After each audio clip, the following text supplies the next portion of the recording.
Sunday School with Michelle.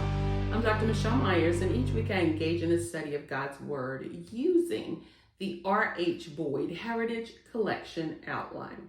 This week, our lesson titled, Well, That's a Deep Subject, comes from Jeremiah, the 38th chapter, the 7th through the 13th verse.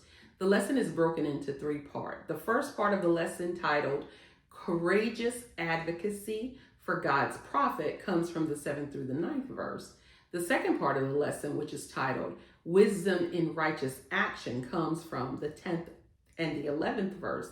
And then the last part of our lesson, which is titled Compassion and Deliverance, comes from the 12th and the 13th verse. So if you will, follow along on the screen while I read these passages of scripture for your hearing. Now, when Ebed-Melech, the Ethiopian, one of the eunuchs, which was in the king's house, heard that they had put Jeremiah in the dungeon, the king, then sitting in the gate of Benjamin, Ebed-Melech went forth out of the king's house and spake to the king, saying, My lord, the king, these men have done evil in all that they have done to Jeremiah the prophet, whom they have cast into the dungeon. And he is like to die for hunger in the place where he is, for there is no more bread in the city. Then the king commanded Ebed-Melech the Ethiopian, saying, Take from hence 30 men with thee, and take up Jeremiah the prophet out of the dungeon before he die. So Ebed-Melech took the men with him and went into the house of the king under the treasury, and took thence old cast clouts and old rotten rags, and let them down by cords into the dungeon unto Jeremiah. And Ebed-Melech the Ethiopian said unto Jeremiah, Put now these old cast clouts and rotten rags under thine armholes, under the cord. And Jeremiah did so. So they drew up Jeremiah with cords and took him up out of the dungeon, and Jeremiah remained in the court of the prison. And so our key verse for our lesson comes from the 10th verse, and it reads, Then the king commanded Ebed-Melech the Ethiopian, saying, Take from hence 30 men with thee, and take up Jeremiah the prophet out of the dungeon before he died. I would like to begin our lesson with our application for activation check-in, heart transformation. On last week, you were supposed to journal.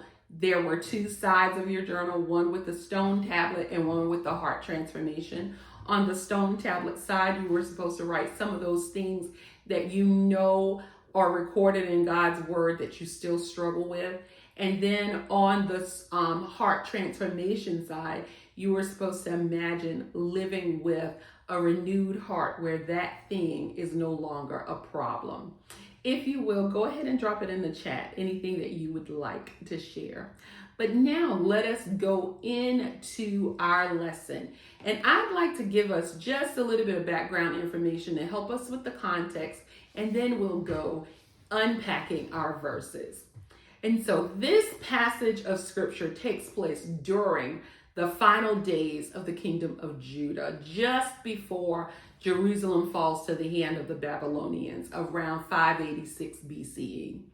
In the passage that we're going to look at today, Jeremiah, he has been sharing a message urging every single person to surrender to the Babylonians to save their lives. We see this in the 2nd and the 3rd verse.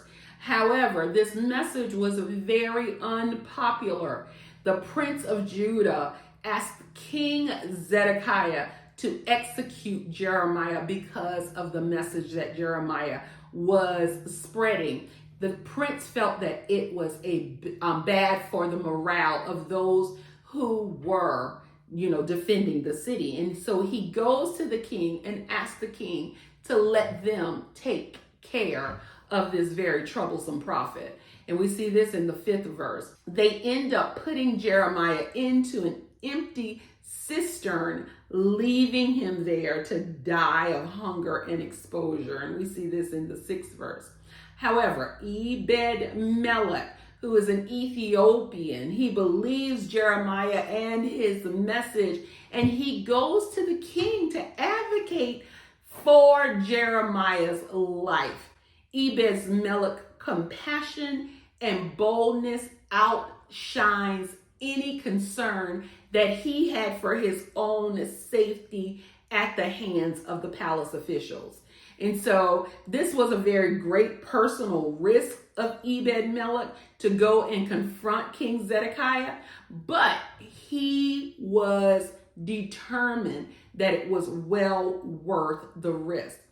Ebed-Melech's boldness eventually pays off because the king does exactly as Ebed-Melech, asked. He gives him permission to go and rescue the prophet out of the cistern. So the king tells Ebed-Melech to take 30 men with him, and they go and they eventually lift Jeremiah up out of the cistern.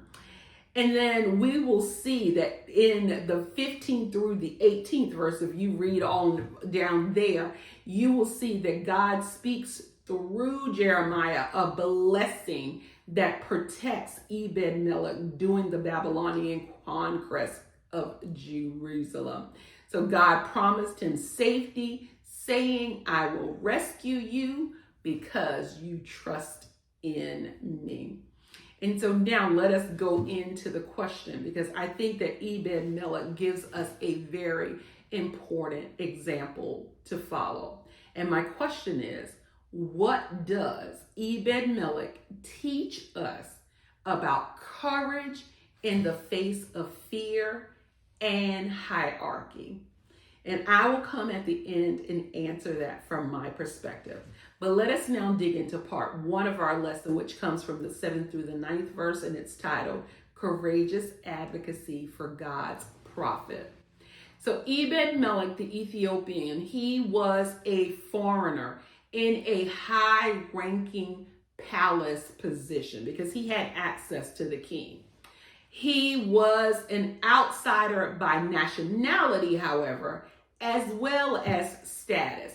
Yet, he played a major role in a critical moment in Judah's history. Ebed-Melech, he goes to the king and he asks the king to save Jeremiah's life by rescuing him from the dungeon. The dungeon here was, the cistern or the pit.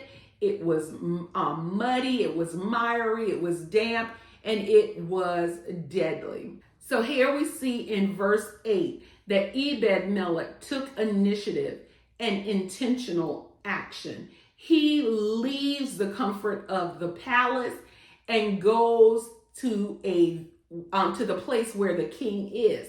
And this we know could be a very dangerous situation because during this time, it was not advisable for anyone to approach the king without being summoned or given an invitation. This was very risky and it could have possibly been deadly for him. Yet, Ebed-Melech courageously approaches the authority to intercede on behalf of Jeremiah. And so his act is a demonstration of his moral courage. It's a demonstration of his faith, and it is a demonstration of his wisdom. He knew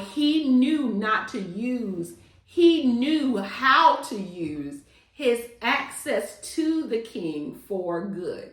Ebed-Melech, he understood that his position gave him access, not just to, do personal bidding, but it could be used to defend the life of those who he knew was innocent. And then we go on here in the 9th verse, because Ebed-Melech, he shows humility and honor, because when he approaches the king, here is how he says, he acknowledges the king's title and his authority. He goes, my lord, the king. And he explains to the king why he has come. He knows that there is no water in the cistern. But he names the action of the men as evil. He said they have done evil to Jeremiah, the prophet. And so he is not being vague. He is being direct. He is not being passive. He is being very on point, and then he names it. He says, these men, the very ones that came to you and asked to take care of Jeremiah, these very men, they have done something that is wicked. He deliberately names them. They have imprisoned Jeremiah in this cistern where he sank because it was miry.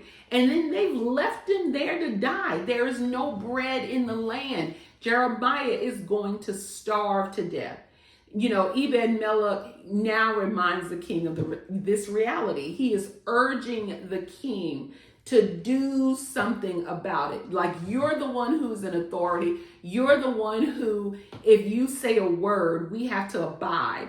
And so his concern is very immediate. His concern is very practical. Like, we need to get Jeremiah out of this cistern now, because if we don't, he will certainly die.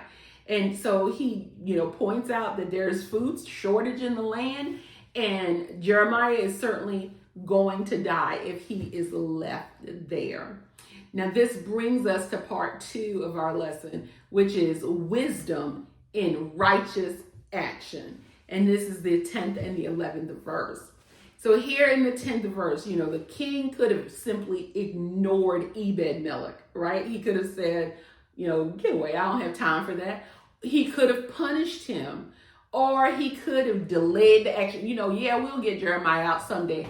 But no, instead, the king listens to Ebed-Melech, and he trusts Ebed-Melech with the responsibility of getting Jeremiah out of the cistern. He tells Ebed-Melech, okay, go get him. Take 30 men and you all go and you rescue Jeremiah from the cistern.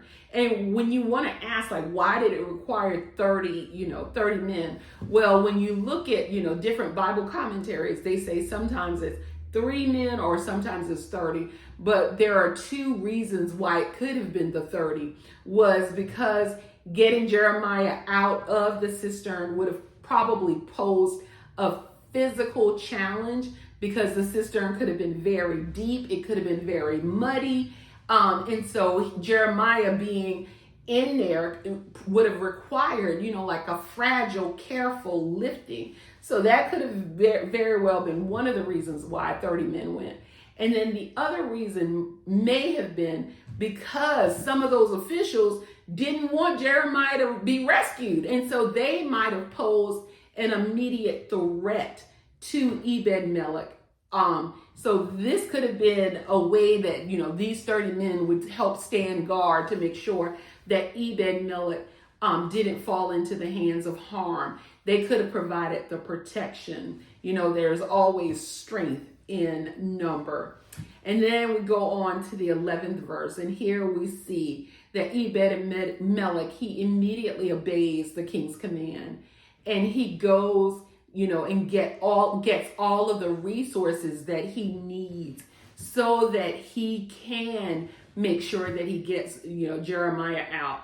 And this demonstrates wisdom, because he knows he's going to need all of these cloth, all of these ropes, all of these different things to hoist Jeremiah out of this deep pit. And he knew that the ropes would probably burn his underarms. So he gives, Jeremiah all of these rags and these clout, just to make sure that he puts it on him to keep from getting burned.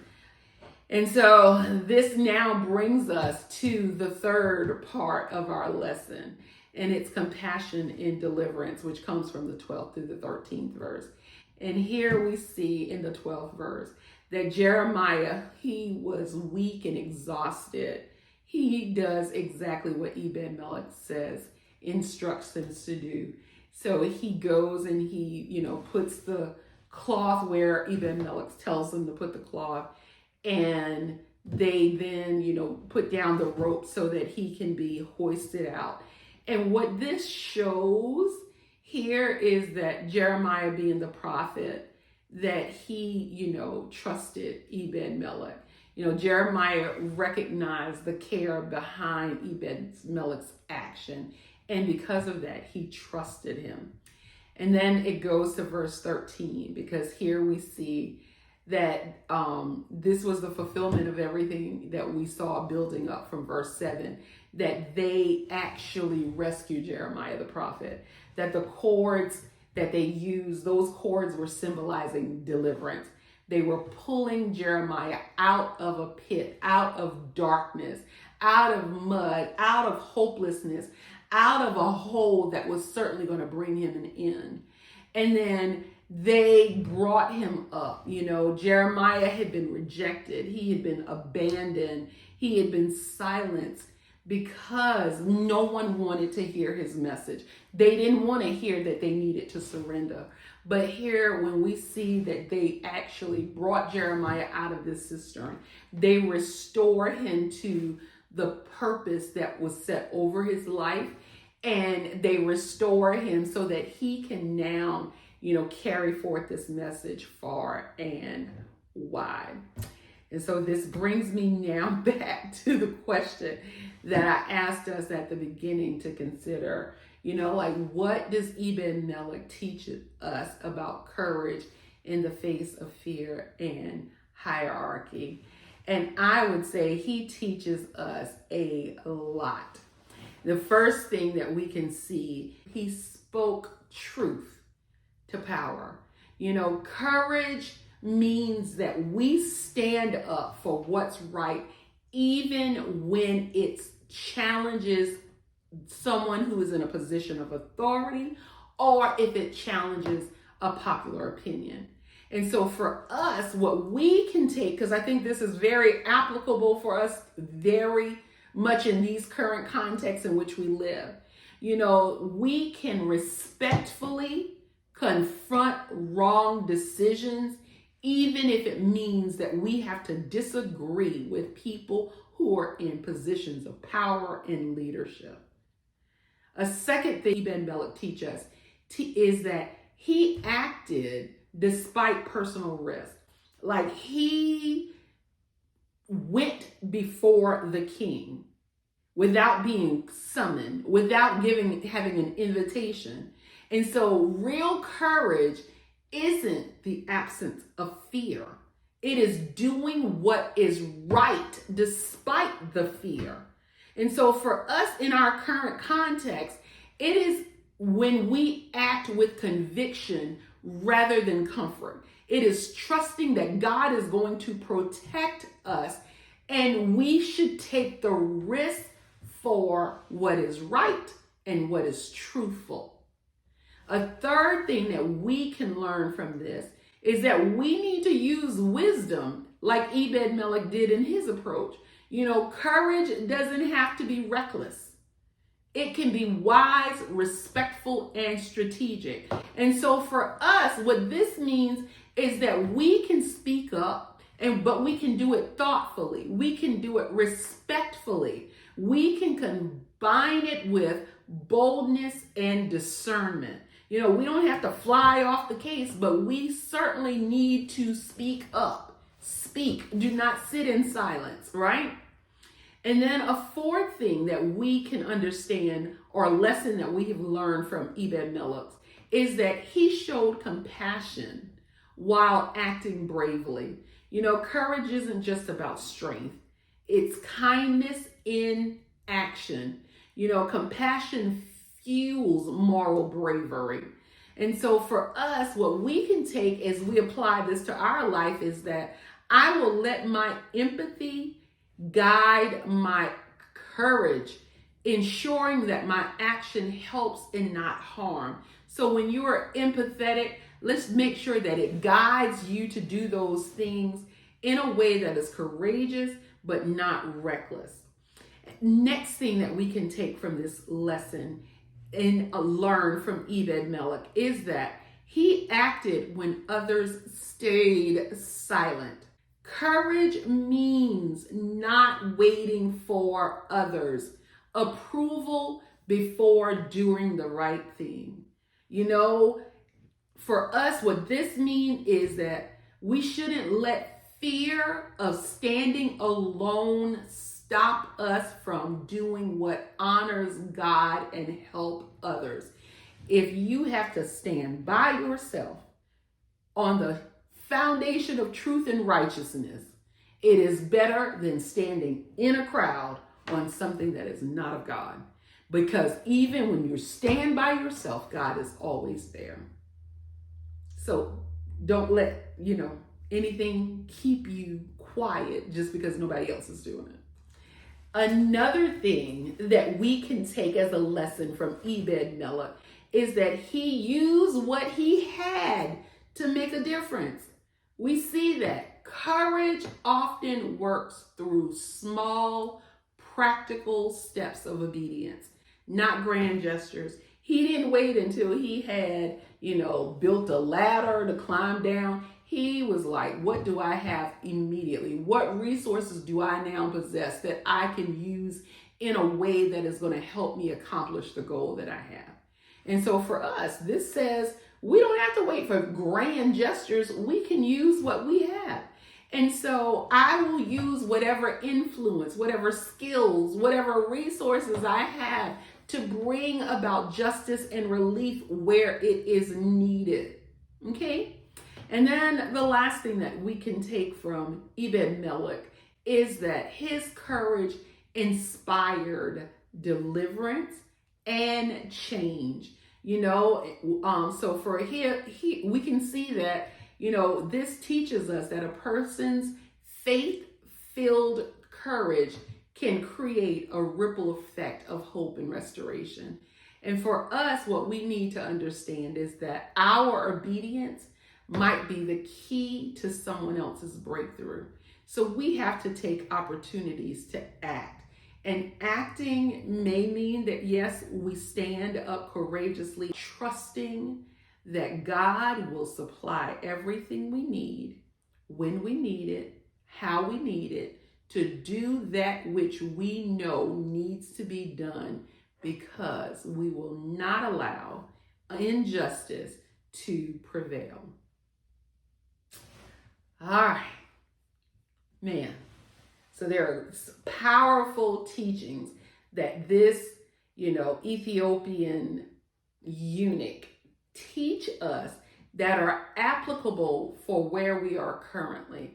Are there things that are happening that are not just, not right, morally corrupt, and you're sitting by idly? Let's look at what Ebed-Melech did. He demonstrated a level of courage in the face of, fear.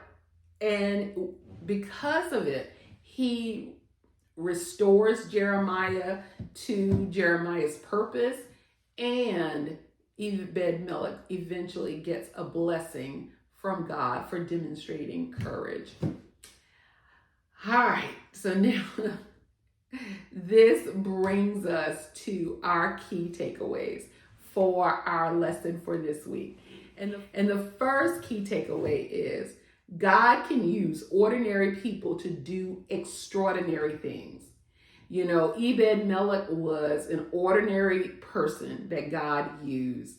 He was a foreigner in the court, not a prophet or a warrior, yet God used him to save Jeremiah's life. His nationality and social position might have made others, dismiss him, but God saw him as faithful, and God saw his integrity. And so for us, this says your background, your race, your status, your ethnicity, it shouldn't disqualify you from being used by God. Faith and courage matter more than position. The next key takeaway: moral courage requires speaking truth to power. We see that in the 8th and the 9th verse. Ebed-Melech risked his safety to confront the king about the injustice. He didn't remain silent when he saw wrongdoing. He respectfully but clearly named it as evil. Wrong is wrong, right is right, evil is evil, good is good. We can name it.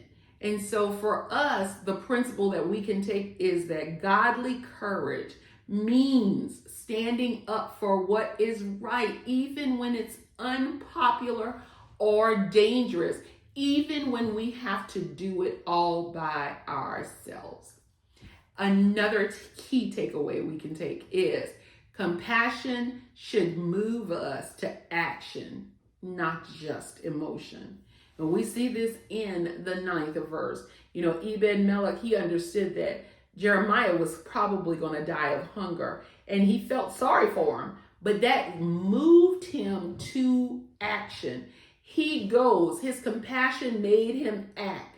It wasn't just a sentiment, but it was moved to an act of love, where he goes to the king and asks to rescue Jeremiah. And our principle that we can see is that true compassion should lead to intervention. We should use our influence, we should use our voice, we should use our resource to help those who are suffering. The next key takeaway we can apply in our lives from this lesson is faith in action brings deliverance. And we see this in the 13th verse. The outcome of Ebed-Melech's courage and compassion was deliverance. Jeremiah was saved. And so God used one obedient person to rescue his prophet from death. And so we should learn that faith that acts is the bridge between despair and deliverance. So when you have faith, your faith should lead you to do something. And then the last key takeaway we can take from our lesson is God honors those who trust and act righteously. And so we see this in the 15th through the 18th verse. I know they weren't a part of the lesson, but we see that God promised to save Ebed-Melech during Jerusalem's fall because of his faith. Ebed-Melech's quiet act of obedience, it didn't go unnoticed. God saw him, and God gives him a safe rescue. And so for us, a principle that we should see is that God sees every act of courage, every act of compassion that is done in faith, and he will reward those who trust him.